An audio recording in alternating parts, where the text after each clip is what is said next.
One play, an accident that wasn't supposed to count, changed the NFL forever. A pass clips a helmet, kicks forward, and Zach Charbonnet picks it up in the end zone. The play then goes under review, and the refs deliver a miracle. Quarterback threw a backward pass. This one single play gave us the most consequential outcome in NFL history, as it sent the whole league down an unimaginable timeline. That moment launched the best trilogy the NFL has ever seen. It sparked a comeback story that people will be talking about for decades. And the trilogy features the MVP, the Offensive Player of the Year, and a top 10 defense of all time. The first of 3 Rams-Seahawks matchups came Week 11 at SoFi Stadium. Midway through the season, both teams sat at 7-2, and the winner would then lead the division and hold the NFC's 1 seed. In the first battle, Seattle's defense played very well, stopping the Rams on 4th down early, forcing Puka Nacua to fumble, and holding Stafford to a season-low only 130 passing yards. And Seattle outgained LA offensively by nearly 200 yards, but Sam Darnold struggled, getting picked off on his 3rd play of the game by Cam Kitchens. Then, Sam got picked off on the 3rd play of the second half by Kobe Durant. And it didn't stop there, as Darnold continued to spiral, throwing interceptions on back-to-back drives late in the game to Elijah Arroyo. It appeared Seattle would definitely lose this game, but because of their defense and JSN being the backbone of the Seahawks offense having over 100 yards, with 1 second left, Jason Myers had a chance to win the game with his 5th field goal of the day, but would miss the 61-yarder, giving the Rams the first victory. Even with a chance to win it at the last second, according to ESPN, Seattle never had more than a 41% chance to win this game, which was largely due to Sam's 4 interceptions. A month later, the teams would be set for a rematch at Lumen Field, and once again, with both teams holding the same record, this time 11 wins apiece, the winner would lead the NFC West and hold the NFC's 1 seed with 2 weeks until the playoffs start. Week 16 Thursday Night Football was a playoff game with everything on the line, because over 50% of Super Bowl winners were 1 seeds, as it's a huge advantage. In the opening possession, Sean McVay was aggressive early, going for it on 4th down twice, but was stopped short on the 2nd attempt. Kenneth Walker proceeded to get the Seahawks down the field, and Charbonnet punched in an early touchdown to give the Seahawks the lead. Then, with under 5 minutes to go in the second quarter, Rams down 6-7, Stafford started firing to his man Nacua, who had 225 yards in this game, and capped it off with a lead-taking touchdown to Ferguson. And with a minute left, disaster would strike Seattle, as Curl would force a fumble on Cooper Kupp in the red zone, ultimately ending the half with the Rams up 13-7. To begin the second half, Kenneth Walker would break off a 55-yard touchdown to put Seattle back on top, but the Rams would quickly respond with a field goal. Back with the ball, Darnold would keep striking the Emerald City route artist, and on 3rd and 8, he'd throw a terrible pass and would be intercepted by Josh Wallace. Corum would easily score to extend the lead to 9, and it wasn't looking good for the Hawks as they'd punt. Nacua would get the Rams back down the field and would cap the drive off with a touchdown of his own. And with that score, the Rams would lead 30-14 and have a 99% chance to win with under 10 minutes to go. It's Thursday night, people are turning off their TVs, and it looks like the Rams are going to be the 1 seed. And talking numbers, I'm excited to say this video is in partnership with Kalshi. And if you enjoy my content, try Kalshi through my link at the top of the description, kalshi.com/Steez, and get $20 when you trade $20. If we pull up the 2027 Pro Football Championship market, the Seahawks are currently placed at 12%. On Kalshi, the price works like cents. Seahawks at 12 cents means the market predicts a 12% chance. If Seattle wins, that contract pays $1 for 12 cents. But personally, I believe Dan Campbell and the Lions are going to get it done, and I traded them at 6 cents. Kalshi is the largest legal prediction market in the US, with over 1 million users and available in all 50 states. These are real money markets where you trade peer-to-peer, like a stock market, so you can build a position and then trade in and out as you please. And you're not limited just for winning, and they even pay interest on open positions. If you enjoy my content, go to the top of the description and click the link kalshi.com/Steez Use code Steez and get $20 when you trade $20. Kalshi.com/Steez. Back to the Rams, 99% chance to win this game.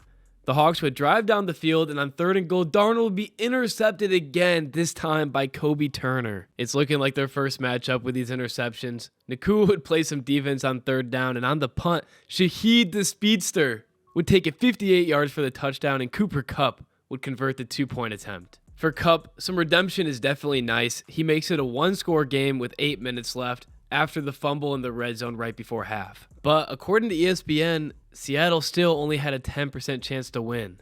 Another plotline which makes this game big specifically for Cooper Kupp is that before he went to Seattle, the Rams urged Cooper Kupp to retire back in March.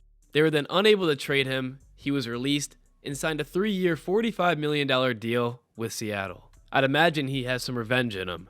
The Hawks defense would come up huge, force a 3-and-out, and Darnold would strike a wide open A.J. Barner for a touchdown. The unbelievable has happened. The Seahawks are back in the game, but the 2-point conversion would fail as the screen would fall incomplete and the Rams would go on to win. That would be the story if Charbonnet never picked up this ball. After review, the screen was deemed a backwards pass, thus a fumble, and because Charbonnet picked up the ball, which happened to roll into the end zone, it was a successful 2-point conversion. The play that changed everything. Absolutely insane. And the Seahawks' luck would continue as Mavis would miss a 48-yard field goal with 2 minutes left. And this late-night game would go into overtime after Seattle had a 1% chance to win with 8 minutes left in the fourth quarter. Overtime with the season on the line, Nacua, after getting a first down, would cruise into the end zone. Second of the day, 41-yarder. Jaxon would clap back, though, making an incredible sideline catch. The Seahawks would get into the red zone, and on 1st and goal, Darnold would fire to the back of the end zone to no one else but Jaxon. And after barely losing to the Rams a month ago and crawling back in this one, MacDonald would elect to go for 2. And with a clean pocket, Darnold would find Saulbert for the win, their 3rd 2-point conversion of the game. An improbable comeback. Seattle had been 0-172 when down more than 15 points in the fourth quarter. And while they jumped into the top spot, the Rams would fall all the way down to the 5 seed. Part 3 of the trilogy. These teams have already played for everything twice. Why not do it one more time? In the NFC Championship, the winner goes to the Super Bowl. And this matchup was the first postseason game in NFL history featuring 2 players who had over 1,500 receiving yards that season. And it would live up to the hype as Jaxon would set up a Walker touchdown and Nacua would catch a bomb to set up an early field goal for the Rams. Seattle would keep their foot on the gas offensively as Jaxon would catch a no-look pass from Sam Darnold with one hand. And the Offensive Player of the Year couldn't stop catching balls in this one. Pause. Early in the second quarter, Xavier Smith would muff a punt, but no worries for the Rams. He would recover it, and the MVP would get his team across midfield and find Williams for the touchdown. The Rams are up 3, under 1 minute to go in the second quarter, and the Seahawks are driving. Remember last time this happened, Cooper Kupp fumbled.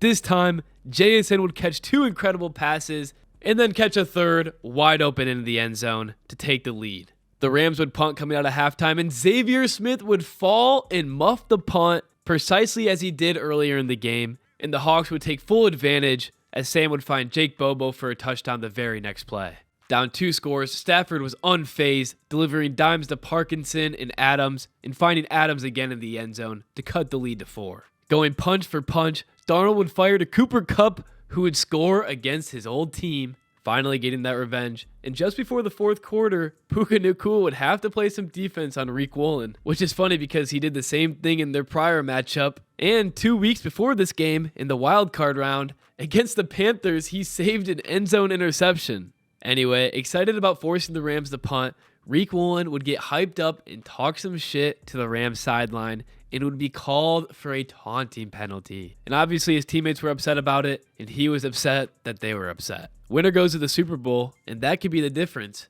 And it's hilarious that if you look at the taunting penalty leaders for last season, Riq Woolen has more taunting penalties by himself than any other team.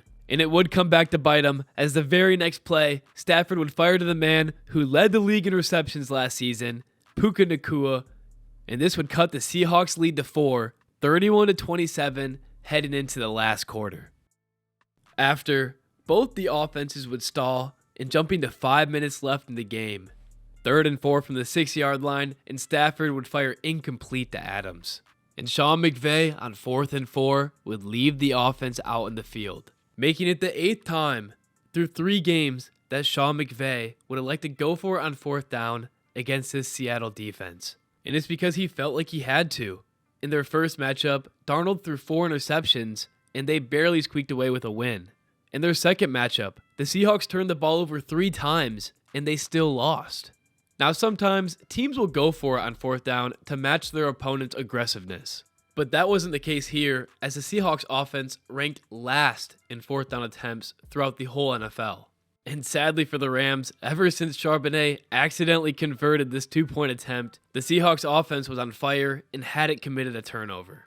And on 4th down, Stafford, empty, would fire back in the end zone, and it'd be incomplete. And that'd be the end of the game and the Rams season, sending the Seahawks to the Super Bowl, which they'd eventually win. Looking back at the best trilogy we've ever seen, this one 2-point conversion, that was an accident, changed everything.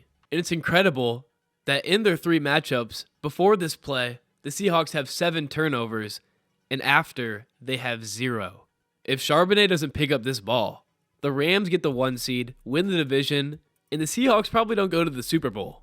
And I believe the second biggest moment from this trilogy, in a game of no mistakes, the Xavier Smith muffed punt. You're about to get the ball back down 4 in the 4th quarter. Instead, you get the ball back down 11. And you already had muffed a punt in the 2nd quarter. It would have been incredibly smart if someone saw that first muff punt and took him out of the game. It's also incredible that the MVP, Mathew Stafford, played almost flawless football in the 2nd and 3rd game of this trilogy. Through Stafford's last month of his season, in his 2 games against the Seahawks, he threw for 831 yards and 6 touchdowns with no interceptions. Tom Brady only lost twice in his entire career when he threw for over 300 yards, 3 touchdowns, and no picks.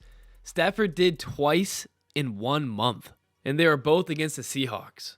And focusing in on the playoffs for Stafford, it wasn't just this year where he played good and still lost.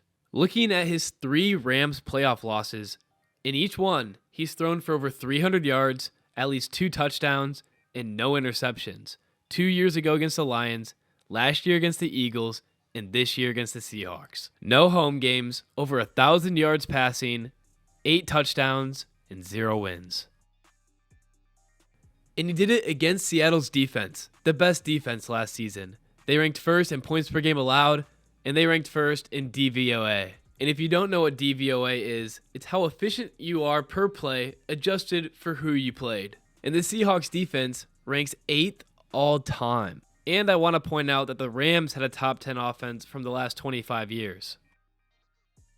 With what started as a season that looked like it was going to die by mistakes, 4 turnovers and a miss kicked, then 3 more turnovers in the second matchup, but 1 accident that awarded Seattle 2 points when Charbonnet picked up that ball, changed the NFL forever. It didn't matter that Stafford, the MVP, had some of the best quarterback play we've seen against the top 10 defense of all time. Seattle got lucky, never looked back, won the trilogy, and then the Super Bowl.